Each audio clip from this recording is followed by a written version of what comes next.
Pagi, selamat bergabung kembali Bapak Ibu dengan materi hari ini, yakni tentang mendefinisikan pasar ya atau pemasaran pada abad ke-21. Jadi bab ini saya angkat sebagai salah satu pendahuluan atau salah satu yang mengawali wacana atau perbincangan kita tentang manajemen pemasaran, di mana tentu konsep-konsep yang kita pelajari pada era saat ini, pada abad ke-21 dengan era-era sebelumnya akan menemukan banyak perubahan-perubahan. Jadi ini menjadi salah satu wacana kita di awal, sehingga nanti dapat kita eksplorasi lebih jauh lagi pada konteks yang lebih relevan dengan situasi dan keadaan konsep-konsep atau realitas pemasaran di abad sekarang. Baik, ruang lingkup kita yang pertama kita mengetahui tentang definisi pemasaran itu sendiri, ya, di mana ini sudah jamak kita ketahui ya sebelumnya, mungkin pada beberapa mata kuliah manajemen pemasaran, ya, bahwa definisi pemasaran itu sendiri adalah fungsi organisasi dan serangkaian proses untuk menciptakan, mengkomunikasikan, dan memberi nilai kepada pelanggan, dan untuk mengelola hubungan pelanggan dengan cara yang menguntungkan suatu organisasi atau pemangku kepentingan. Jadi ini sudah sangat relevan ya, bahwa tren saat ini memang pemasaran lebih ditekankan kepada hubungan pelanggan ya. Jadi antara institusi pemasaran itu sendiri atau institusi bisnis ya dengan pelanggan itu sendiri yang paling ditekankan dalam konteks pemasaran. Nah, di mana fungsi hubungan antara keduanya adalah menciptakan, mengkomunikasikan dan memberikan nilai. Ini titik tekannya. Nah, sedangkan manajemen pemasaran itu sendiri yang merupakan seni ya dan ilmu ya, untuk memilih pasar sasaran ya, meraih, mempertahankan serta menumbuhkan pelanggan dengan menciptakan, mengantarkan dan mengkomunikasikan nilai pelanggan yang unggul. Nah, jadi ini lebih kepada bagaimana mengatur kegiatan-kegiatan pemasaran itu sendiri ya, tentunya untuk meningkatkan nilai pelanggan. Nah, saat ini sudah banyak sekali. Jadi kalau dulu asumsi kita bahwa yang dipasarkan adalah barang dan jasa saja ya, tapi saat ini tentu tidak hanya barang dan jasa ya, ada dalam bentuk acara tertentu, pengalaman tertentu, orang tertentu, bahkan tempat tertentu ya, atau properti tertentu, organisasi ya, informasi ya, dan bahkan ide ya, sampai kepada ide itu pun juga memiliki peluang-peluang yang besar untuk dapat dipasarkan, dan tentunya antara satu dengan yang lain ya, komponen-komponen ini atau entitas ini saling berkaitan juga atau saling menunjang. Nah, sekarang kita masuk pada konteks marketer atau pemasar itu sendiri. Nah, siapakah marketer? Ya, tentunya marketer ini adalah seorang yang menjadi pelaku di dalam kegiatan pemasaran ya, atau seorang yang mencari respon ya, perhatian, pembelian, dukungan dari pihak lain. Nah, intinya mereka adalah yang menggerakkan kegiatan pemasaran ya. Dan sasaran, pasar sasaran atau personnya ya, orangnya itu disebut prospeknya, prospek, sedangkan tempatnya adalah pasar ya. Nah, di sini ada hubungan ya yang bisa kita lihat ya, di mana lingkup pasar ini dalam konteks pemasaran abad 21 ini sudah meluas ke banyak sektor ya, banyak sektor ya, banyak pihak yang terlibat juga. Nah, di mana disebutkan dalam peta ini ada pasar konsumen ya, ini kalau secara umum pasar konsumen ya. Kemudian ada pasar produsen. Nah, pasar produsen ini business to business biasanya ya. Kemudian ada pasar sumber daya, ini tenaga kerja ya. Kemudian pasar perantara, ini distributor.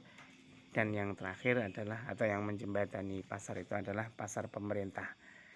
Nah, ini adalah peran pemerintah dalam melihat peluang-peluang ya, untuk bisa mengembangkan kalau secara umum ekonomi ya, tapi secara khusus dalam konteks produk, jasa, dan entitas-entitas lain yang dapat dipasarkan ke berbagai pihak. Nah, kemudian kalau dulu kan antara industri dengan pasar ini kan yang kebanyakan kita dapat asumsikan sebelumnya ya, sebelum pemaknaan dari pemasaran ini menjadi lebih luas ya, menjadi lebih luas. Nah, dulu sangat sederhana ya tentunya. Nah, jadi sesungguhnya konsep inti dari pemasaran itu kalau kita berikan pilihan-pilihan kata kunci, ini ada 8. Yang pertama adalah kebutuhan ya. Nah, jadi di dalam kita melakukan suatu aktivitas hari-hari di dalam kehidupan ini ya, tentu kita membutuhkan sesuatu yang dapat memenuhi kehidupan kita, dan itu sifatnya sangat mendasar. Nah, sehingga itu disebut kebutuhan ya, sebagai salah satu syarat hidup ya, dasar manusia. Nah, kemudian berkembang dari sekedar kebutuhan yaitu keinginan. Nah, ini keinginan. Nah, keinginan ini sesungguhnya merupakan satu bagian dari kebutuhan, tetapi diarahkan pada hal yang dapat memuaskan kebutuhan itu sendiri ya, yang memberikan kepuasan. Kalaupun kebutuhan itu tidak harus memberikan kepuasan, tetapi kalau keinginan ini memberikan kepuasan. Nah, lebih berkembang dari sekedar keinginan yaitu permintaan di sini yang ketiga. Nah, permintaan ini merupakan keinginan ya, yang didukung kemampuan untuk membayar. Nah, kemudian selain permintaan ada segmentasi. Nah, segmentasi ini membagi-bagi pasar ke dalam segmen yang berbeda-beda. Kemudian ada pasar sasaran, ada positioning ya. Kemudian ada penawaran, dan yang ke-8 ada merek. Nah, ini kalau di dalam pemasaran yang sudah kita pelajari pada konsep pemasaran dasar, ini merupakan 8 bagian yang biasanya dibahas ya di dalam konsep-konsep pemasaran. Nah, tapi kemudian berkembang lagi ya, ini nilai kepuasan saluran pemasaran, rantai pasokan, persaingan lingkungan pemasaran ini juga bagian dari lingkup inti dari pembahasan pemasaran. Nah, tentu beberapa konsep-konsep tadi, ada 14 konsep. Ini merupakan konsep-konsep yang dulu kita pelajari. Tapi kemudian tentu pasar sudah berubah ya, tidak lagi seperti dahulu. Nah, di sini ada kekuatan masyarakat utama. Nah, siapakah pelaku yang paling dominan ya di dalam memasuki abad yang baru, yaitu abad 21 ini? Tentu berbeda ya dengan pelaku-pelaku yang dulu ya sebelum abad 21 ini ada yang menguasai pasar. Nah, dengan perbedaan ini ya tentu ya kita harus merubah mindset kita ya, mindset, kemudian strategi dan lain sebagainya. Nah, selain kekuatan masyarakat utama, ini kemampuan baru konsumen. Nah, tentu ya selera, loyalitas dan lain sebagainya ini juga akan berubah. Kemudian yang ketiga, tentu perusahaan dituntut untuk memiliki kemampuan yang baru ya, dalam memberikan layanan yang lebih baik dan bahkan yang lebih relevan ya dengan konsumen baru.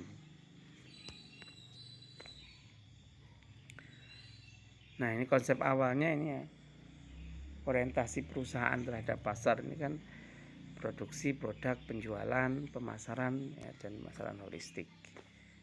Nah, ini petanya ya. Nah, pemasaran holistik ini mencakup pemasaran internal, yaitu di lingkup inti dari pelaku pasar itu sendiri.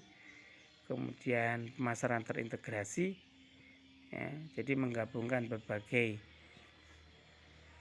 entitas-entitas di dalam pemasaran itu sendiri. Kemudian pemasaran kinerja, pemasaran hubungan. Nah, kalau saat ini tidak ada pemisahan ya antara beberapa konsep-konsep yang tadi disebutkan sebelumnya ya. Ada teori, ada konsep produksi, konsep produk ya, konsep pasar. Nah, itu seolah-olah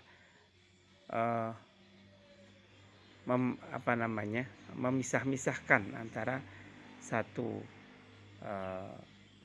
sektor dengan sektor yang lain di dalam pemasaran itu sendiri. Tapi kemudian sekarang sudah tidak bisa kita pisah-pisahkan ya. Nah, tentu semua elemen atau sektor-sektor itu harus menyatu ya, menjadi bagian penting di dalam satu kegiatan pemasaran ya, yang bersifat holistik ya. Jadi satu pemasaran ini mencakup keseluruhan hal yang ada di dalam bagian-bagian pemasaran itu sendiri, dan masing-masing tentu memiliki perannya ya. Nah, peran inilah yang kemudian dimanfaatkan ya oleh pemasaran holistik ini untuk mencakup semua aspek yang menjadi target ya, dari pemasaran itu sendiri. Ini konsep 4P dari bauran pemasaran. Nah, beberapa rinciannya. Ini tugas manajemen pemasaran ini ya secara umum. Nah, yang terakhir ya, ini catatan-catatan penting yang tentu perlu kita ketahui, di mana pada saat dulu ya sebelum perkembangan abad 21, nah ini beberapa asumsi dasar di dalam pemasaran. Nah, ini seringkali kita ketahui ya, seringkali kita jumpai juga di dalam beberapa literatur. Nah, yang pertama ini salah satu contohnya,